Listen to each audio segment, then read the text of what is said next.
Nouvelle journée, nouvel épisode de la Hotline de Gus, ton rendez-vous préféré. Alors j'espère que les 2 premiers épisodes t'ont plu.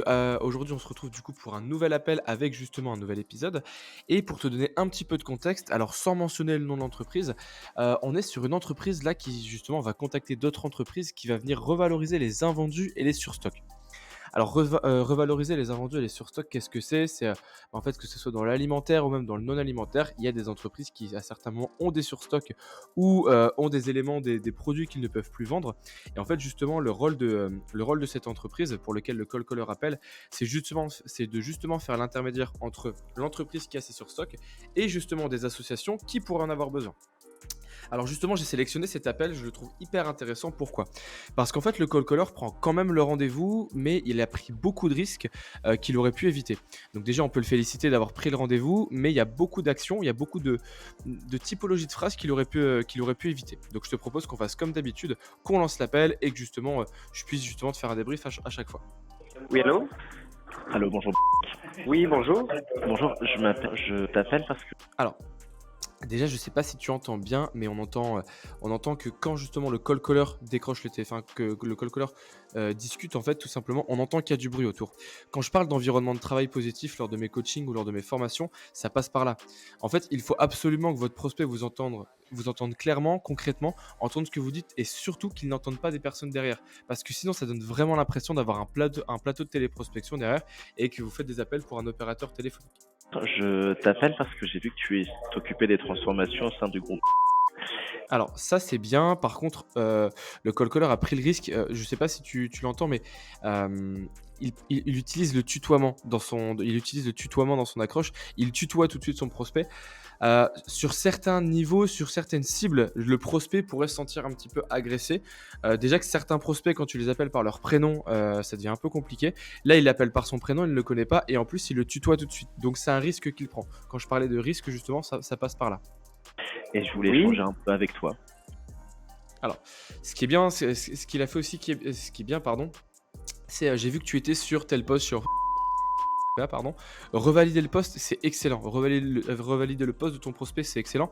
Parce que si ton prospect, justement, n'est plus sur cette typologie de poste ou sur cette typologie de verticale, ça sert à rien, en fait, de continuer l'appel. Tu vas passer 15, 20, 25 secondes, alors que ton prospect va dire, bah écoutez, je suis désolé, vous m'avez peut-être envoyé votre pitch.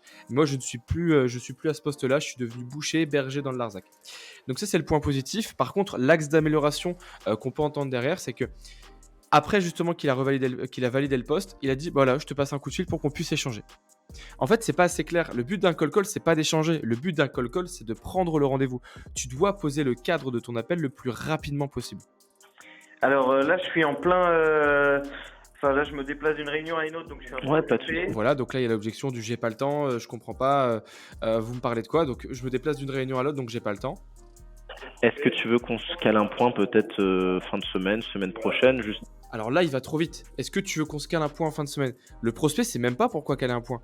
Là, pour le coup, s'il prend rendez-vous, on a aucunement la raison de l'appel, il ne l'a pas encore donné. Semaine prochaine, juste 10 minutes peut-être pour échanger. Juste 10 minutes peut-être pour échanger. Il faut que dans votre ton, il faut que dans votre intonation, vous soyez beaucoup plus percutant. Bonjour Monsieur Durand, je vous passe un petit coup de fil pour qu'on puisse se rencontrer en fin de semaine. Là, à ce moment-là, tu as attisé la curiosité de ton prospect, tu as posé le cadre de ton appel et ensuite, derrière, tu l'expliques pourquoi, tout simplement, tu aimerais le rencontrer.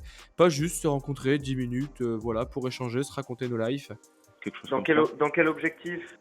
Donc voilà, forcément, le prospect comprend pas dans quel objectif, pourquoi on devrait échanger, pourquoi tu me proposes un rendez-vous. Alors moi, je travaille sur la revalorisation de produits. Euh, Je travaille sur la revalorisation des produits. Pourquoi ne pas incorporer? Je travaille avec des responsables, donc en mentionnant justement le poste de ton prospect. Comme ça fait un discours qui est beaucoup plus générique. Tu appelles un CTO, bah moi aujourd'hui je travaille avec des CTO. Voilà, automatiquement ton discours est beaucoup plus personnalisé. Et si derrière les bénéfices et les problématiques que tu mentionnes sont celles propres d'un CTO, automatiquement derrière ton prospect va se reconnaître. Par exemple, ça peut être tout ce qui est alimentaire au sein de votre maison de retraite qui peut partir à la poubelle. Ça, par contre, c'est excellent. Il a fait le lien justement entre le quotidien de la maison de retraite et comment justement donc l'entreprise du call caller pouvait récolter les invendus, les surstocks de la maison de retraite. Tout ce qui est literie, on peut imaginer, tout votre matériel, bon, peut-être vous hésitez entre vous en débarrasser, le détruire, ou alors le réutiliser. Et nous, on intervient là, c'est pour éviter de mettre des produits à la poubelle qui peuvent bénéficier à des associations. Et alors là, c'est excellent. Moi, j'aurais juste commencé par la notion de bénéfice. Nous, justement, on vous permet d'éviter de jeter à la poubelle, de commencer tout de suite en fait votre discours. Soyez le plus concret possible. Là, on est déjà à 1 minute d'appel. Moi, j'aurais commencé. Bonjour, monsieur Durand, je vous passe un petit coup de fil pour qu'on puisse se rencontrer en fin de semaine. Nous, justement, on permet ou on accompagne, à toi de voir. Donc, on permet aux responsables de maisons de retraite, tu revalides le poste de ton prospect, de se débarrasser justement de leur surstock qui pourrait jeter, qui pourrait justement détruire, alors qu'ils pourraient servir à des associations. C'est tout, 10 secondes, et là, tu as été carré et tu as été concret. Alors, on peut essayer de demander je suis absolument pas visionnaire directement sur ce type de sujet. Ouais, j'entends. Mais Alors là, on comprend pas trop ce qu'il dit, mais on entend juste la fin. Il dit que ça peut l'intéresser, mais ce sera pas lui le décisionnaire. si tu veux, je peux te réévoquer le point juste 5 minutes alors. Si tu sais quel Ouais. service ça peut intéresser, n'hésite. Alors, pas de si tu veux, je peux, non. Très bien, bah dans ces cas-là, ça reste quand même pertinent qu'on puisse en discuter parce que toi, tu as toujours un regard, tu fais partie du métier, tu as les mains dans le cambouis. Et ensuite, effectivement, si les discussions évoluent, on pourra mettre ton collaborateur dans la boucle. Pourquoi c'est important de quand même échanger avec le profil, avec avec le collaborateur, la personne appelée, malgré qu'il n'est pas le décisionnaire? Tout simplement parce qu'en fait, déjà, si tu t'arrêtes tout de suite et qu'il dit qu'il n'est pas le décisionnaire et tu t'arrêtes en lui disant OK, je dois m'entretenir avec qui? En fait, ça fait un peu comme si tu jetais ton prospect à la poubelle. J'ai plus besoin de toi, c'est bon, c'est fini. Maintenant, je parle à ton collaborateur. Donc, l'ego en fait de ton prospect pourrait être touché et il serait amené à ne pas te donner justement le nom de son collaborateur. Par contre, si justement tu récoltes des infos, récoltes des insights précieux sur le métier en échangeant avec lui, ensuite, quand tu iras toquer à la porte justement du décisionnaire, j'ai pu échanger avec Fabien, votre collaborateur. C'est notamment lui qui m'a recommandé de vous passer un petit coup de fil et qui m'a fait part de A, B et C. Et là, le A, B et C, c'est les insights que Fabien t'a donné. Si tu sais quel Ouais. service ça peut intéresser, n'hésite pas à faire intervenir quelqu'un. Moi, ce sera avec plaisir, hein. Si tu penses Ça qu'il y a quelqu'un de marche. plus qualifié, moi, je suis à l'écoute. Ah, là, il y a une typologie une tournure de phrase que j'aime pas, s'il y a quelqu'un de plus qualifié. Là, c'est pas une notion de plus qualifié ou moins qualifié, c'est surtout qu'ils sont pas sur le même sujet. Et toujours dans cette notion d'ego, dire à ton prospect, ah bah, s'il y a quelqu'un de plus qualifié, alors dans ces cas-là, tu peux me le transmettre. En fait, ça fait dans ces cas-là, toi, t'es pas qualifié sur le sujet. Non, c'est juste peut-être qu'il est sur un autre sujet. Moi, la manière dont je l'aurais tourné, c'est très bien. Dans ces cas-là, ça reste pertinent qu'on échange parce que toi, tu as un regard, tu as les mains dans le métier. Et ensuite, derrière, effectivement, ton collaborateur qui est sur ce sujet, si toi, de ton côté, tu peux l'inclure dans notre échange, c'est avec grand plaisir. C'est tout. Ça marche, ça marche. Bah, on peut éventuellement en discuter demain après-midi. Demain après-midi à 14h? Oui, je pense que ça devrait aller. Ok, 14h. Est-ce que je peux te prendre un mail du coup pour bien que tu aies le rappel en tout cas? Ok. Alors, même s'il n'est pas décisionnaire, donc là, l'appel est terminé. Du coup, je vais te faire mon petit débrief.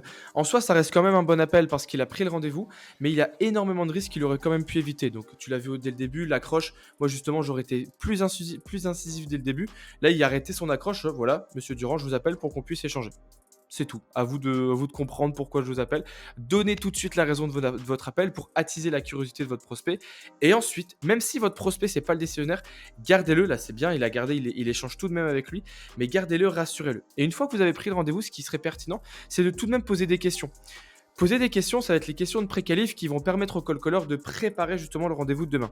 Si vous, de votre côté, vous proposez une solution et qu'une fois que vous avez pris le rendez-vous, vous pourrez être amené à... Ça peut être facile en fait de se dire, bah, très bien, j'ai pris le rendez-vous, nickel, on se voit demain. Profitez que vous avez encore votre prospect au bout du fil pour justement lui poser 1 à 2 questions pour déjà commencer à préparer le rendez-vous. Et en fait, vous allez l'amener d'une manière très simple, c'est... alors, monsieur Durand, je vous prends encore juste 30 petites secondes pour que je puisse déjà préparer notre prochain échange. Petite question, et là tu poses ta question. Et en fait, ta question doit être justement fermée, pas ouverte, parce que tu viens de dire à ton prospect, tu viens lui prendre que 30 secondes, et tu doutes bien que si tu lui poses une question, quels sont vos enjeux sur 2024, c'est une question qui est ouverte, qui va lui laisser parler. Donc des questions qui sont très concrètes, qui vont te permettre, toi, avec cette information, de préparer ton prochain échange. Vous, aujourd'hui, votre équipe commerciale, c'est plutôt 5, 50, 500 employés. Voilà, une question où tu vas l'amener et la réponse va pouvoir te permettre de préparer le rendez-vous. Donc voilà, c'était le 3e épisode de la hotline de Gus. J'espère qu'il t'a plu. Comme d'habitude, n'hésite pas à mettre un petit commentaire avec ton retour, avec si toi de ton côté, t'aimerais que je débriefe tel ou tel secteur. Et si tu as des enregistrements d'appels, n'hésite pas à me les faire parvenir. Très belle journée, à très vite.